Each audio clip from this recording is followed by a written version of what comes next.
You know, I'm constantly amazed by the ingenuity and creativity of our community. Episode after episode, we are joined by artists and creators who are dedicated to the continuation of creation during this time of crisis. There's some alliteration for you. Today, we are joined by two such artists and creators, and we are so excited to welcome them to the show. They're the hearts and minds behind Theatre Oculus, so please welcome Rohan Dhupar and Makayla Paris to the show. Welcome, you guys. Hello. So great to have you here. Yes, thank you for having us. So let's talk about Theatre Oculus. Tell us about the inspiration, the creation story. How did it come to be? Yeah, I can take this one. So our reason for starting Theatre Oculus was there's a lot of different things. So I guess to summarize it succinctly, we can say it's kind of a twofold reason. The first one being that Makayla and I really loved collaborating with each other on projects while we were in school together. And we wanted to give ourselves a platform to continue to collaborate with each other and create our own work on our own terms, to do stuff that we're very passionate about artistically, but also from in terms of our creation speaking to a larger message, what we're passionate about in terms of the world and current events, and propelling the industry forward and wanting to see changes and create them so that we can be at the forefront of that. The second thing being that we wanted to bring professional theater to our home communities of Mississauga and Etobicoke.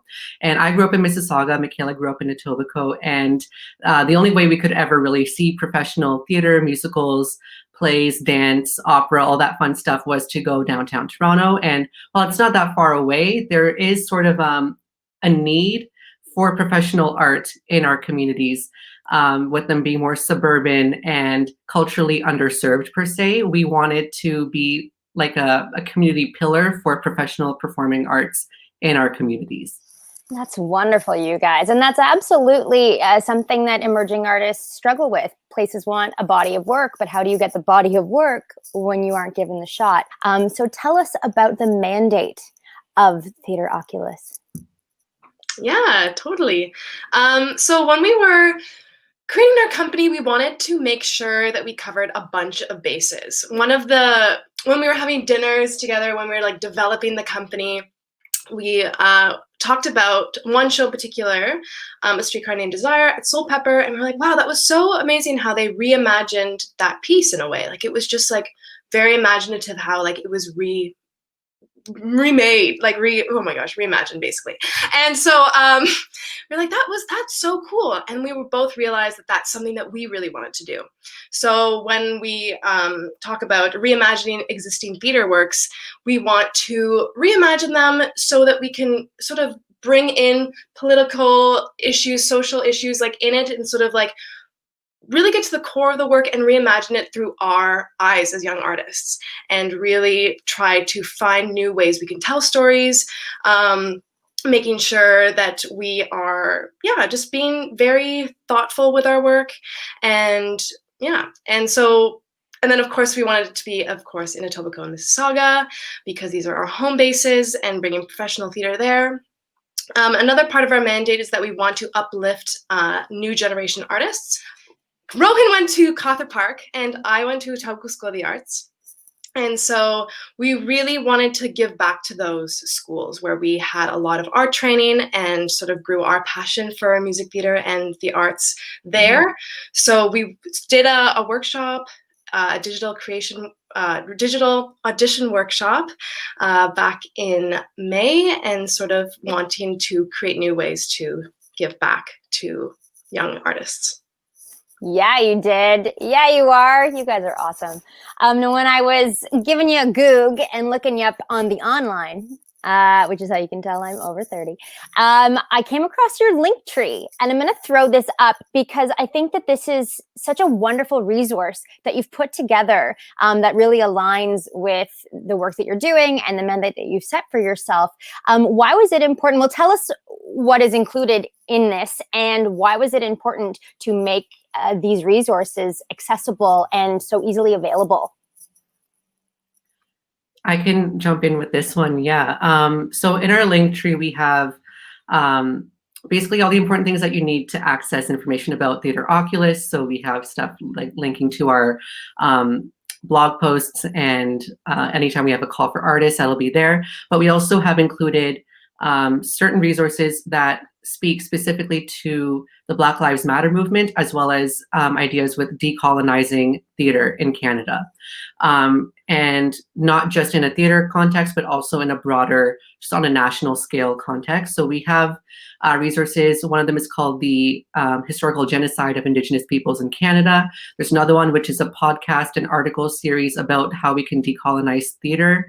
And there is a link to the University of Alberta course, Indigenous Canada, which is a wonderful free course available to anyone who wants and should take it. Yes, get in on it. Yes. Get in on it. And then lastly, the Black Lives Matter card that I think a lot of people have been putting in their bios recently on Instagram. This was important to us, not just because of the political movements. I struggle to say political because these things should not be political, but I guess I'll say social movements, the justice movements that have been happening over the summer and up until still happening. But also because ingrained in our mandate, and Makayla touched on this, is that we want to speak to social issues with our work. We want to initiate civic-minded discussion and community engagement and encourage the activity of artists as citizens, and especially living in a very capitalist society. I feel like we're always consumers first and citizens second.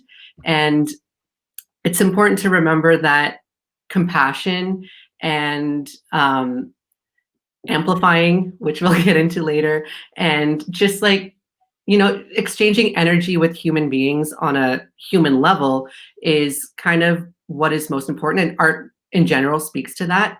And the reason that we've put those there is because there's very specific things that need to be highlighted urgently in this particular moment in time.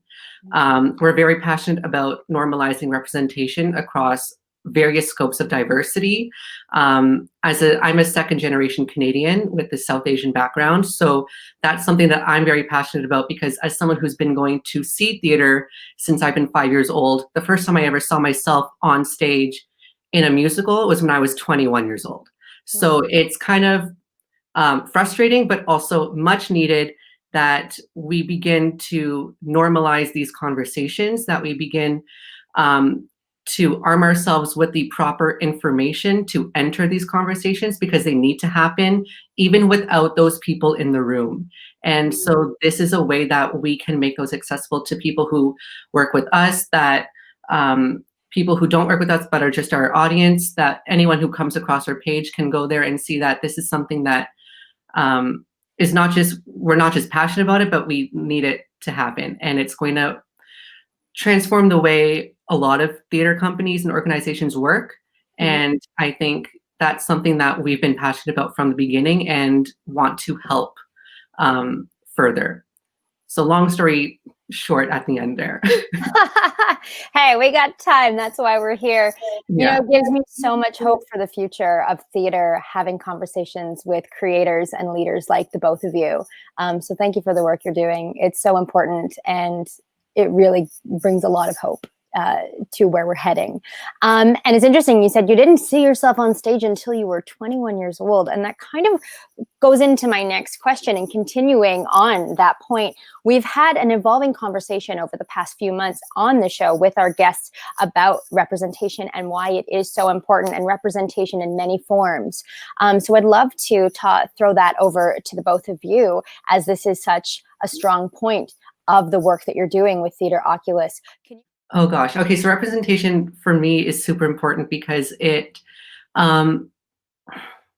really allows anyone to believe that they can do something that they want to, especially if they don't grow up in a socioeconomic situation that allows them as many opportunities as other people have been fortunate enough to be able to access training, classes, even just going to theater and seeing it is so inaccessible and expensive. So accessibility and representation, they're kind of two separate issues, but they do go a little bit hand in hand.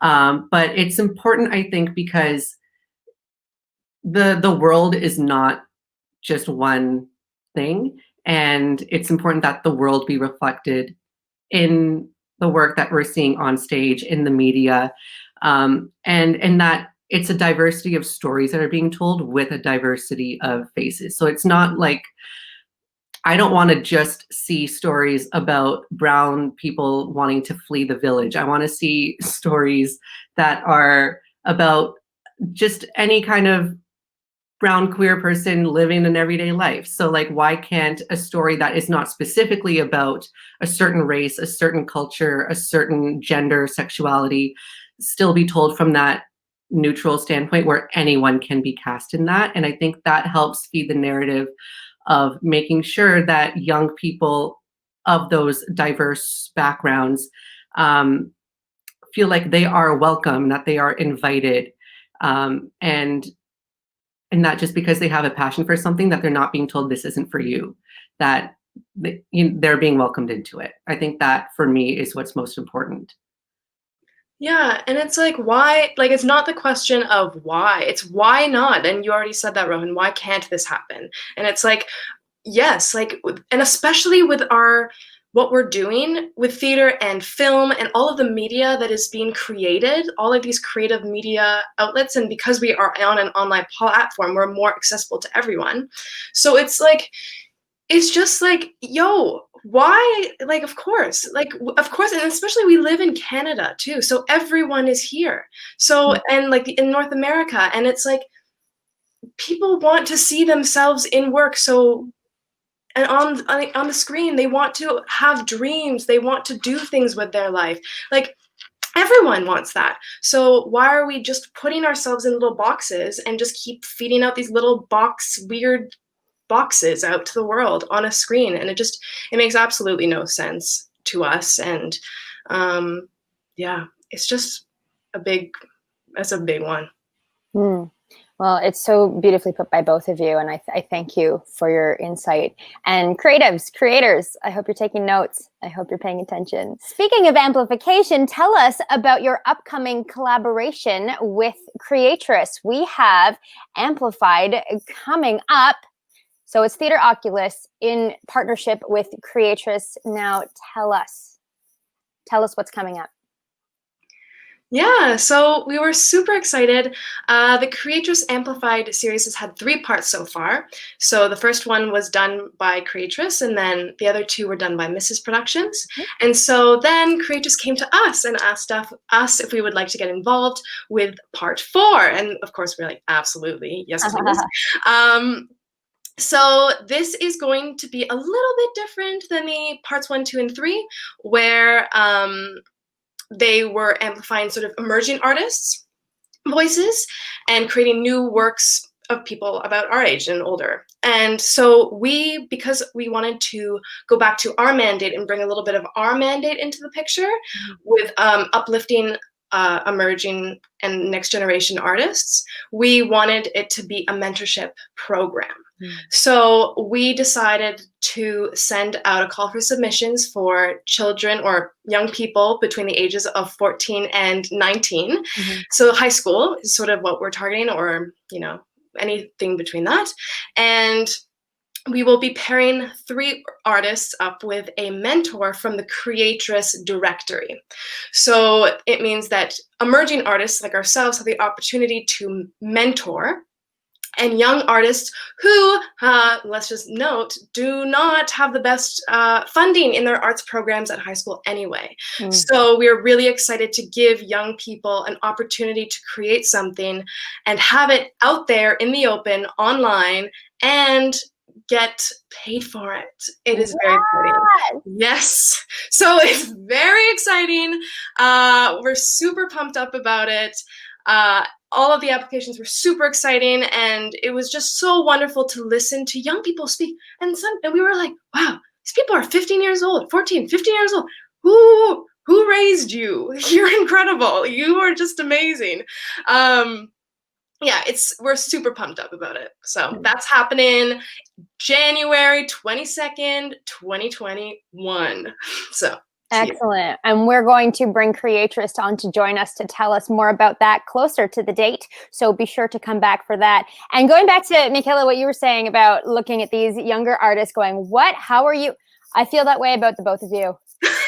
As an artist a little bit further down the journey in my career, looking at the two of you, emerging artists, creating this change, leading this charge, and challenging the system, essentially. And I think it's brilliant work. It's important work. And like I said before, you give me, and I know I'm not alone in this, so much hope for the future in our industry. So I thank you for your work, for your dedication, for your mentorship. And you have all of our support behind you in your endeavors moving forward. Friends, thank you so much for taking the time to chat with us. We wish you all the best with Amplified, with Creatress, and all the way down the line. Thank you for your work, and we can't wait to see what you've got coming down the line. Take care, both of you. Thank you. Thank you. Bye. Bye. Wow. Amazing. So stay tuned to learn more about Amplified, a collaboration between Theatre Oculus and Creatress. And in the meantime, give them a follow on Instagram at Theatre Oculus. And there, they do have a link to their link tree, but here it is on its own. Do take advantage of the resources that they have posted. It's good stuff to know, you guys. Check it out.